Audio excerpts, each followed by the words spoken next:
क्या बीजेपी के राज में हुआ है 100 करोड़ का घोटाला? जिस देश में राम मंदिर के चढ़ावे को लेकर सवाल उठते हैं, जहां करोड़ों रुपए के हिसाब किताब पर बहस होती है, वहां मध्य प्रदेश में तो पूरा का पूरा अस्पताल ही कागजों पर चलता मिला है। कहीं तिरुपति प्रसाद को लेकर बहस छेड़ी जाती है, तो कहीं धार्मिक संस्थानों के पैसों को लेकर आरोप प्रत्यारोप चलते हैं। लेकिन मध्य प्रदेश में तो मामला उससे भी कहीं ज्यादा आगे निकल गया। यहाँ लोगों का आरोप है कि कोई पैसा नहीं, बल्कि कोई सामान नहीं, यहाँ तो पूरा का पूरा अस्पताल ही गायब हो गया। जी हाँ, सरकारी रिकॉर्ड में अस्पताल मौजूद था, डॉक्टर्स मौजूद थे, नर्स मौजूद थे, पोस्टिंग मौजूद थी, ट्रांसफर मौजूद थे, लेकिन अस्पताल की इमारत ही मौजूद नहीं थी।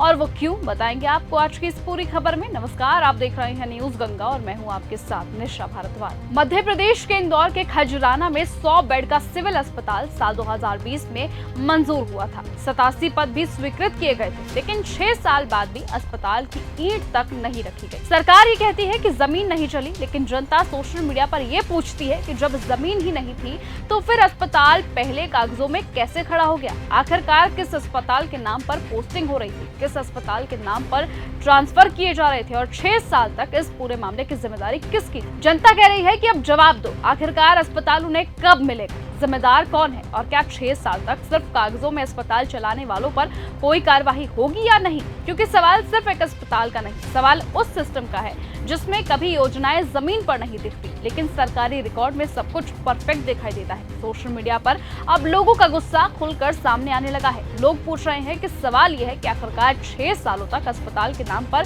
क्या कुछ चल रहा था? जिन डॉक्टर्स, नर्स, लैब टेक्नीशियंस और कर्मचारियों के पद मंजूर हुए थे, उनकी तनख्वाह किसके खाते में जाती थी? और अगर अस्पताल बना है तो फिर उसका पूरा रिकॉर्ड सार्वजनिक क्यों नहीं किया गया? अगर अस्पताल का अस्तित्व ही नहीं था तो फिर अस्पताल के प्रशासनिक खर्च का हिसाब कहां गया? क्या अस्पताल के नाम पर कोई बजट जारी हुआ?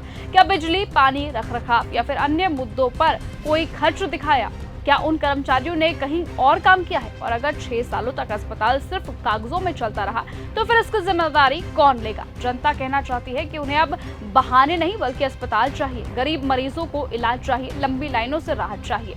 आखिरकार जनता के टैक्स का पैसा विकास पर खर्च होगा या फिर इसी तरह से फाइलों और कागजी योजनाओं में बर्बाद होगा? ये सबसे बड़ा सवाल खड़ा हो गया है। सवाल तो ये भी है कि 6 साल बाद भी अस्पताल जमीन पर क्यों नहीं उतरा, और इस देरी की कीमत आखिरकार कौन चुकाएगा, कब तक चुकाएगा? अब इस पूरे मामले की स्वतंत्र जांच होगी भी या नहीं? क्या ये पूरा वित्तीय रिकॉर्ड सार्वजनिक किया जाएगा? क्या जिम्मेदार अधिकारियों की जवाबदेही तय होगी या फिर ये मामला भी फाइलों में दफन कर दिया जाएगा?